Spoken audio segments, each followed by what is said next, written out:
Y como consumidores, ¿qué tenemos que hacer? Hemos llamado a Rubén Sánchez, el portavoz de Facua. Rubén, muy buenas tardes.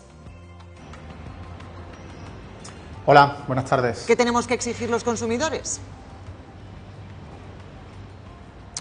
De entrada debemos partir en una absoluta falta de confianza en Volkswagen. La empresa no da señales de vida, en España no da ninguna explicación más allá de esos comunicados de prensa tan escuetos, con lo cual, ¿cómo vamos a fiarnos desde Facua y cómo vamos a decirle a los 13.000 afectados a los que representamos ya que estén tranquilos, que mañana les van a arreglar el coche, si no sabemos si ese arreglo va a provocar, como comentabais, pérdida de potencia, aumento del consumo de combustible?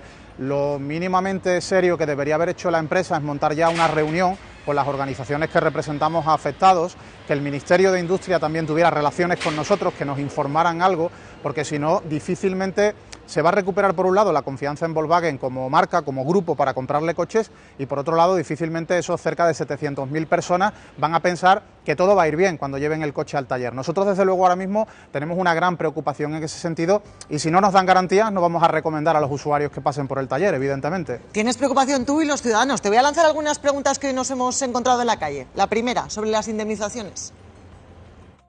Se afectaría mi coche y me darían la indemnización. Ahí va. Bueno, de entrada hay que partir de que nos han vendido hace 6 meses, 1 año, 8 años, un coche que no funcionaba como nos prometían, al menos en cuanto a las emisiones.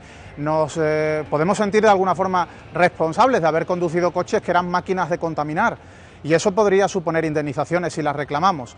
Desde luego, ahora mismo con el papel que está desempeñando el Gobierno y las comunidades autónomas, que es prácticamente nulo, casi que nos obligarían a ir a tribunales. Evidentemente es algo que estamos estudiando en respuesta a las consultas que también a nosotros nos hacen los afectados. Pero cabe la posibilidad de entrada, aunque el coche quedara perfectamente bien, de ese derecho a indemnización. Otra duda, Rubén, de otro espectador. Si podría ser posible que me cambiaran el coche. Bueno, ya ves, ¿me pueden dar un coche nuevo directamente? Legalmente, si la reparación que van a hacer en el coche no lo deja tal y como me dice la ficha técnica del vehículo, tal y como me decía la publicidad, es decir, una determinada potencia, un determinado nivel de consumo, yo podría plantear que no acepto esa reparación, porque no es arreglar el coche, es introducirle un desperfecto a cambio de dejar de cometer fraude medioambiental, y podría exigir mi dinero o una parte del dinero en función de la antigüedad ya del coche, o un coche nuevo, efectivamente. Hoy hemos abierto las redes sociales del programa precisamente para que los espectadores te pudieran lanzar dudas sobre ruedas. Lo hemos llamado. Y Adela, plantéame 2 para Rubén. Pues mira, relacionados con las indemnizaciones, lo que habéis comentado, pero tengo 3 muy técnicas. Si después de 5 años van a pasar la ITV o no, después, ¿qué va a ocurrir? Una persona que ya le han comunicado que su coche está afectado, ¿podríamos exigir un coche a precio de fábrica y con facilidad de pago? Y ya la última, ¿tienen realmente la obligación los conductores de hacer esas modificaciones? Rubén, son muchas y no sé si tienes contestación para todas. De entrada, partiendo por el final...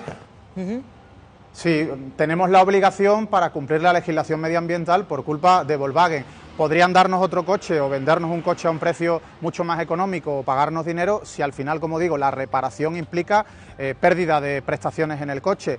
Y luego, por otro lado, también hay que partir de que las ITVs no detectan las emisiones de óxido de nitrógeno tal como establece la legislación. Lo que detectan las ITVs son otros gases. Ahí también ha habido un pequeño lío, el mismo lío que ha podido tener el ministro con los gases en estos días, anunciando que se iban a devolver las ayudas del Plan PIBE sin tener la más remota idea de en qué consiste realmente el Plan PIBE en cuanto al tipo de contaminación del que hablamos, que es la de CO2, no las de los óxidos de nitrógeno.